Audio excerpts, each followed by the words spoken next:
कभी सोचा है कि कुछ शब्द, कुछ भावनाएं 400 साल का लंबा सफर तय करके भी आज हमें वैसे ही छू सकती हैं? आज हम जॉन डन की एक ऐसी ही कमाल की कविता की परतों को खोलेंगे जो प्यार और जुदाई की कहानी कहती है, लेकिन एक बिल्कुल ही अनोखे अंदाज में। चलिए शुरू करते हैं। बस एक पल के लिए इस सिचुएशन में खुद को रखकर देखिए, क्योंकि यही वो उलझन है, यही वो इमोशनल सवाल है जहां से ये पूरी कविता शुरू होती है। तो सबसे पहले ये जानना जरूरी है कि इस कविता को लिखा किसने है। चलिए मिलते हैं इसके रचयिता से, जिनकी अपनी जिंदगी किसी कविता से कम नहीं थी, जॉन डन।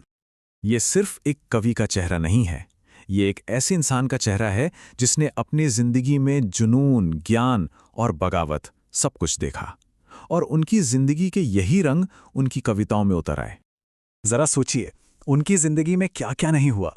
वो एक ऐसे दौर में कैथोलिक थे जब ये खतरनाक माना जाता था। इसी वजह से उन्हें यूनिवर्सिटी से बिना डिग्री के निकलना पड़ा। फिर उन्होंने चोरी छुपे शादी कर ली, जिसके लिए उन्हें जेल भी जाना पड़ा। उनकी पूरी जिंदगी ही उतार चढ़ाव से भरी एक कहानी थी। और यही वजह है कि उनकी कविता को मेटाफिजिकल कहा जाता है। ये सिर्फ दिल की बातें नहीं हैं। डन प्यार जैसी चीज को भी एक साइंटिस्ट या फिलोसोफर की तरह देखते थे।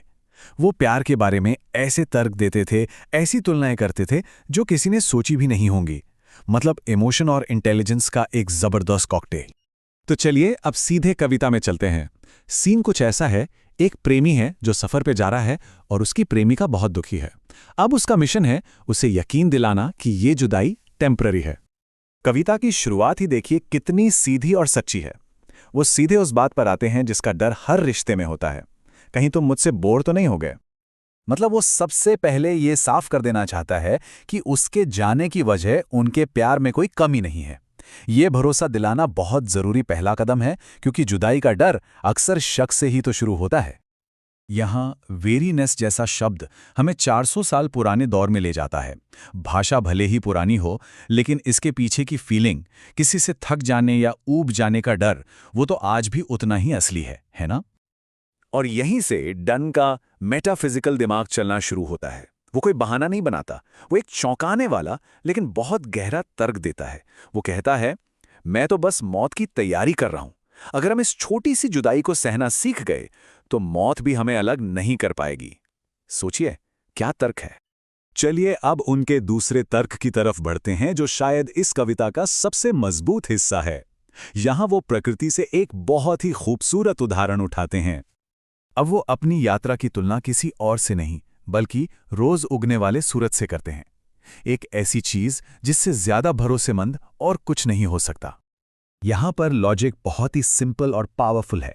वो कहता है, देखो, सूरज कल रात चला गया था और आज फिर वापस आ गया। उसके पास तो वापस आने की कोई वजह भी नहीं है, ना कोई इच्छा। जबकि मेरे पास तो तुम हो, मेरी वजह, तो मैं उससे भी तेजी से वापस आऊंगा। ये पॉइंट बहुत ही कमाल का है। वो अपनी वापसी को सिर्फ एक वादा नहीं, बल्कि सूरज के उगने जैसे एक नेचुरल नियम से भी ज्यादा पक्का बता रहा है। वो कह रहा है कि उसका लौटना तो तय है। एक बार फिर यस्टरडे नाइट जैसा पुराना शब्द हमें उस दौर की याद दिलाता है, लेकिन कल रात और आज सुबह की ये साइकिल, ये तो हमेशा से ऐसी ही चली आ रही है। अब तक तो वो अपनी यात्रा और वापसी की बात कर रहा था, लेकिन अब उसका ध्यान अपनी प्रेमिका के दुख की तरफ जाता है, और उसका तीसरा तर्क इसी दुख से जुड़ा है। ये लाइनें देखिए कितनी भावुक और नाटकीय हैं। वो कह रहा है, जब तुम आह भरती हो तो तुम सिर्फ हवा नहीं छोड़ती, बल्कि मेरी आत्मा को मुझसे दूर कर देती हो। जब तुम रोती हो तो मेरे शरीर का खून सूख जाता है। ये है वो क्लासिक मेटाफिजिकल आइडिया कि दो प्यार करने वालों की आत्मा एक हो जाती है। वे एक दूसरे से इतने गहरे जुड़े हैं कि एक का दुख दूसरे को फिजिकली यानी शारीरिक तौर पर भी नुकसान पहुंचाता है, चाहे वो कितनी भी दूर क्यों ना हो। यहां पर आ भरना यानी साए सिर्फ एक इमोशन नहीं है, ये एक एक्शन बन गया है जो अनजाने में ही सही प्रेमी की आत्मा को उससे दूर खींच रहा है। ये उनके कनेक्शन की गहराई को दिखाता है। तो यहाँ वो बहुत ही प्यार से लेकिन सीधा सीधा एक वार्निंग दे रहा है। वो कह रहा है, तुम मुझसे इतना प्यार करती हो कि मेरे लिए रो रही हो, लेकिन तुम्हारे आंसू उसी जिंदगी को खत्म कर रहे हैं जिसे तुम प्यार करती हो। ये एक तरह का इमोशनल चेकमेट है। और अब हम पहुंचते हैं कविता के फाइनल और सबसे दमदार तर्क पे, जो हर डर, हर शक को हमेशा के लिए दूर कर देता है।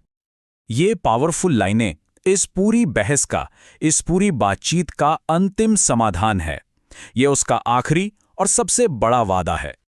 तो पूरी कविता का निचोड़ बस इतना सा है, जो लोग एक दूसरे को अपने दिलों में जिंदा रखते हैं वो असल में कभी जुदा होते ही नहीं।